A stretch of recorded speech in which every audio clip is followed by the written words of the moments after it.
Bonjour à tous et bienvenue dans Agora. D'ici quelques semaines débuteront officiellement les 31e Jeux Olympiques d'été de l'ère moderne, suivis des 15e Jeux Paralympiques.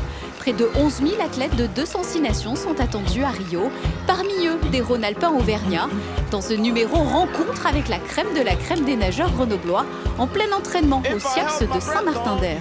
Bonjour Jordan. Bonjour. Merci beaucoup de prendre le temps pour nous lors de l'entraînement. On sait qu'on est à quelques semaines de Rio 2016. Alors tout d'abord, première question, qu'est-ce que ça fait pour un sportif d'être sélectionné pour cet événement-là ?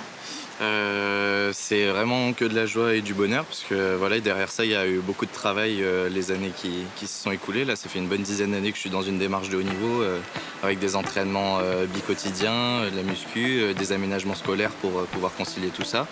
Donc là c'est vrai que voilà, c'était une récompense et puis maintenant c'est un objectif d'aller performer là-bas. Donc effectivement c'est du travail au quotidien. Alors comment s'organise une journée type, voilà, la journée type de Jordan quand il doit s'entraîner pour les JO ? Alors réveil aux alentours de 5h20, voilà, petit-déj, et puis après je pars pour l'entraînement à 6h, je plonge à 6h30, 2h, 2h15 dans l'eau le matin. Ensuite je rentre, je bosse mes cours, donc cette année je fais des cours à distance à l'université de Clermont, un DU de préparation mentale. Et voilà, après repas, et puis 3 jours dans la semaine j'ai une muscu d'1h30 en début d'après-midi. Et ensuite le deuxième entraînement tous les jours. Voilà, 2 heures le soir, 18 à 20 ou 17 à 19. Est-ce que tu as pu prendre conseil auprès des sportifs, soit en équipe de France, donc natation, tu as été il n'y a pas longtemps en stage avec l'équipe française, ou David qui est avec toi dans le même club, quel genre de conseils tu leur demandes ? Tu te poses des questions sur quoi en fait par rapport à cette compétition ? C'est vrai que les Jeux, on en entend beaucoup parler pour le caractère exceptionnel et l'immensité de l'événement en fait. Et voilà, tous les conseils qu'on m'a donnés, c'est surtout rester dans ma bulle et pas être spectateur de ce spectacle grandiose en fait. On est là voilà, pour performer, pour le sport avant tout. Donc voilà, il faut arriver à prendre tout le positif de tout ce qu'il y a, le village, les grandes compétitions dans tous les sports. Mais rester dans sa bulle pour performer. Moi, j'y vais pour nager et pas pour regarder. Le seul qui aura peut-être la chance de rentrer dans ta bulle, c'est Guy Larocca, qui a la chance de pouvoir vous accompagner. Est-ce que ça, c'est un plus, d'après toi ? Ça sera un petit peu le porte-bonheur sous l'épaule ? Pas forcément une question de porte-bonheur, mais c'est vrai que ça fait maintenant 5 ans qu'on travaille ensemble. Donc voilà, c'était une récompense pour lui aussi de m'accompagner sur cet événement.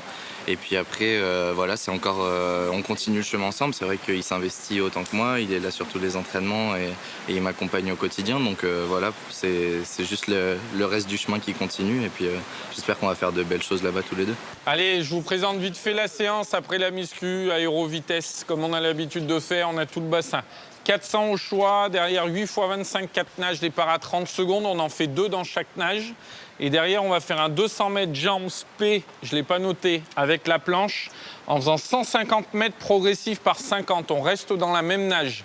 Donc on fait 150 avec 3 niveaux de vitesse différents par 50. Et le dernier 50, on reste en jambes, mais on fait un 50 mètres souple pour se détendre. Guy Larocca, bonjour. Bonjour. Merci beaucoup de nous accepter pendant votre séance d'entraînement. Il y a peut-être des secrets qui se passent à l'eau, mais on va essayer de comprendre comment ça se passe. Alors, certes, les nageurs derrière nous savent nager, ils font des longueurs, mais pas que. Qu'est-ce qui fait la différence quand on est un entraîneur de haut niveau comme vous ? Comment est-ce que ça se prépare ? La première différence qu'on a, c'est l'exigence. Les objectifs sont très élevés, notamment une préparation aux Jeux Olympiques. Donc on essaye déjà nous-mêmes d'être très exigeants envers le travail, toute la préparation qu'on met en place et pour donner beaucoup d'exigences aux nageurs pour atteindre leur objectif, c'est-à-dire le meilleur niveau possible. Et qu'en est-il du mental ? Qui s'en occupe de ça ? Comment ça se passe ? Le mental, j'ai envie de dire, c'est à la fois le nageur, à la fois l'entraîneur par l'exigence qu'il va donner. Nous, on ne fait pas appel à un préparateur mental, on essaye de se forger un caractère à travers l'exigence que je leur demande, à travers eux, leur objectif. Ce qui se passe, c'est qu'en début de saison, j'ai un entretien individuel avec chaque athlète. À partir de là, c'est eux qui déterminent leur objectif. Voilà, moi, je veux arriver au championnat de France. Moi, je veux faire une finale au championnat de France. Moi, je veux être médaillé au championnat de France. Dans le cas de Jordan, c'était moi. Je veux me qualifier aux Jeux Olympiques. C'est un rêve. C'est le sacre pour tout athlète qui veut arriver au plus haut niveau. Donc on est là. Et dans la préparation de vos athlètes, comment est-ce qu'on insère la donne? Décalage horaire, chaleur dans le pays, décalage des horaires, des compétitions. Comment ça se passe de ce côté-là? Comment on arrive à les préparer ici même en France? Alors on en parle, il faut savoir qu'au niveau de la chaleur, on va arriver au Brésil au mois d'août, on va être plutôt sur un climat tempéré et pas un climat de forte chaleur, puisqu'ils sont dans l'hémisphère sud, donc les saisons sont inversées. On risque d'avoir entre 15 et 18 degrés. Donc ça, déjà, au niveau du climat, c'est quelque chose qu'on connaît. Après, il va peut-être falloir gérer l'humidité qui va être excessive. Ça, les kinés vont s'en occuper, les bains de récupération, les choses comme ça, l'hydratation, il va y avoir le médecin qui sera là. On en a parlé beaucoup en stage, on va leur en reparler. Maintenant, ce qui a été mis en place, c'est qu'on va avoir des horaires décalés. Il faut savoir que horaire local, on va avoir les séries, normalement, qui nous sont le matin, qui vont commencer à partir de 12h. Donc on va finir à 14h et le soir, les finales vont reprendre à partir de 22h, 22h30. Donc à partir de là, il va y avoir un protocole de mis en place, notamment la luminothérapie, où chaque athlète va avoir une lampe qui va leur permettre justement d'avoir le corps en éveil constamment et d'éviter l'endormissement. Pareil au niveau du retour, c'est-à-dire qu'on ne va pas attendre le retour dans le village olympique pour manger et tout. Les médecins, le staff va déjà préparer une collation. Dès que le nageur va sortir de sa finale, préparer une collation pour que quand on arrive au village olympique, l'objectif, si on doit manger, on mange vite ce qui reste à manger et d'aller vite se recoucher. Donc il y a vraiment toute une organisation qui est mise en place à ce niveau-là. Merci beaucoup Guy, je vous laisse retourner à l'entraînement. Je crois qu'ils ont besoin de vous. Merci beaucoup. Merci. Il reste 7 semaines aux athlètes de la Team Région pour s'entraîner pour Rio 2016. En attendant de suivre leurs exploits, les Auvergnats Rhône-Alpins vivent au rythme de l'Euro 2016, tout comme l'entreprise ligérienne BVS Sport qui est au cœur de l'événement. L'Euro 2016 en France, c'est bientôt les JO à Rio et toujours BV Sport Saint-Étienne sur le terrain. Là, vous avez le produit phare, c'est celui dont je vous ai parlé tout à l'heure. C'est celui-là qui va partir au JO. Sauf qu'il va être bleu et qu'il va y avoir le coq. Un manchon de mollet bleu de France, pas encore en tissage ici, dans l'entreprise stéphanoise qui marche au sens littéral dans les pas des joueurs, accompagnant les efforts des sportifs en course, en dribblé, au cœur d'une mêlée, en grande foulée ou sur les pelouses du ballon rond. Pour près de 10 000 sportifs de haut niveau, l'objet fétiche est un manchon qui facilite le retour sanguin vers le cœur pendant l'effort. 25 grammes de fil savamment tissé, on retrouve là le savoir-faire passemontier stéphanois, augmenté d'un double héritage sportif et médical. La société BV Sport a été créée par 2 médecins, dont l'un d'eux est champion olympique à Albertville, donc champion olympique au kilomètre lancé, médaille d'or. Et donc nous avons 2 cautions. Nous avons la caution médicale qui va garantir le fonctionnement du produit, mais nous avons également la caution sportive, puisque nos produits sont tellement bien reconnus qu'ils sont portés par des athlètes de très très haut niveau. Par exemple, toutes les équipes de foot de France sont équipées avec nos produits. L'un des premiers à adopter le manchon BV Sport, c'était Zinedine Zidane qui prendra la pause en 98 et re-signera en avril dernier avec les Stéphanois pour tous les joueurs du Real Madrid. Un manchon signé d'un double Z resté dans les collections, même si aujourd'hui la chaussette de la victoire est autrement plus technique. Alors, c'est dans le porté. Par exemple, on va avoir besoin tout simplement d'un produit qui soit beaucoup plus confortable et moins gênant, où on transpire moins, où on a une évacuation de la sueur qui fonctionne plus, etc. Donc toutes ces remarques, on les a par les sportifs eux-mêmes. Et c'est ça qui nous aide à développer nos produits, à les améliorer. On est donc loin de la chaussette gagnante de Zizou, un pied dans le sport santé, mais aussi cet équilibre instable entre haute forme et performance, d'où leur credo. C'est un peu une vue de l'esprit de dire on améliore la performance. On ne va pas faire courir les gens plus vite, par contre on va reculer leur seuil de fatigue.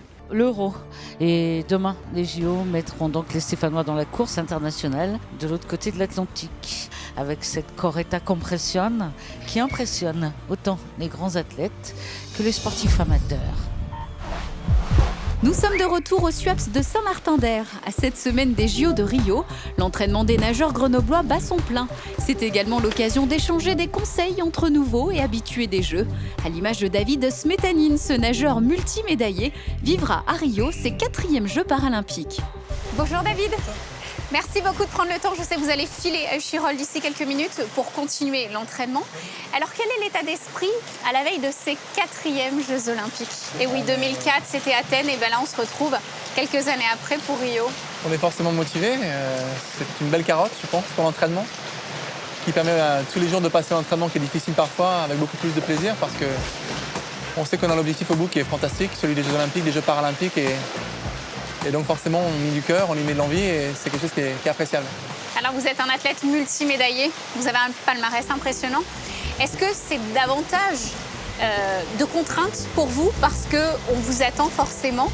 Ou est-ce que non, plus vous avancez dans les compétitions, plus vous êtes serein et vous prenez ça avec sagesse? Il y a quoi dans votre tête? Il y a une part de sérénité de par l'expérience qui a été acquise au fur et à mesure des différentes Olympiades et on n'est pas novice, on n'est pas le premier à arriver au jeu et on est peut-être moins spectateur qu'on l'a été à un moment donné au début. On admire tout, on est sans cesse les yeux écarquillés, on se dit bon Dieu, on est au jeu. On reste bluffé par ces jeux à chaque fois? Un petit peu, on est toujours bluffé, mais c'est aussi une adrénaline, une motivation supplémentaire qui aide beaucoup en compétition. Le public, le monde, c'est en général une moyenne de 15 à 16 000 personnes dans la piscine, c'est énorme. Maintenant, ce seront peut-être mes derniers jeux, probablement mes derniers jeux, et c'est vrai que j'ai envie de bien faire et la motivation elle est là aussi, quoi, et la pression est là aussi. Alors si on se remet dans les compétitions, Athènes, Pékin, Londres et la Rio, quand vous êtes revenu de ces compétitions avec des médailles, que vous les avez regardées en rentrant, d'après vous, en analysant votre plan d'entraînement, qu'est-ce qui a fait la différence? Il y a eu beaucoup de travail et puis on gravit les échelons au fur et à mesure. Et quand on a une porte ouverte pour le titre, il ne faut pas la rater, quoi. Il faut l'enfoncer la porte et aller chercher la médaille. Et ce qui s'est passé, voilà. Donc des jeux réussis, 2 médailles d'or, 2 médailles d'argent. Donc une vraie consécration et puis l'envie peut-être de me réoffrir ça une 3e fois. C'est tout ce qu'on vous souhaite. Merci beaucoup David d'avoir pris le temps. Je vous laisse aller à l'entraînement et aller chercher cette médaille. Enfoncer la porte. Ça passe par l'entraînement avant tout pour aller récupérer les médailles. Et ensuite au jour J, il faut être motivé et gonfler à bloc comme on dit souvent pour aller récupérer ce qu'on a déjà eu mais ce que je considère n'a jamais voir gagner puisque quand on a un nouvel jeu et nouvelle médaille, nouveau jeu, il faut aller chercher une nouvelle médaille. Voilà, c'est comme ça. Merci David. Merci à vous. Les 31e Jeux Olympiques d'été se tiendront du 5 au 21 août, suivis des 15e Jeux Paralympiques du 7 au 18 septembre. Tous derrière la team région et tous à vos baskets pour un été 100% sportif en Auvergne-Rhône-Alpes.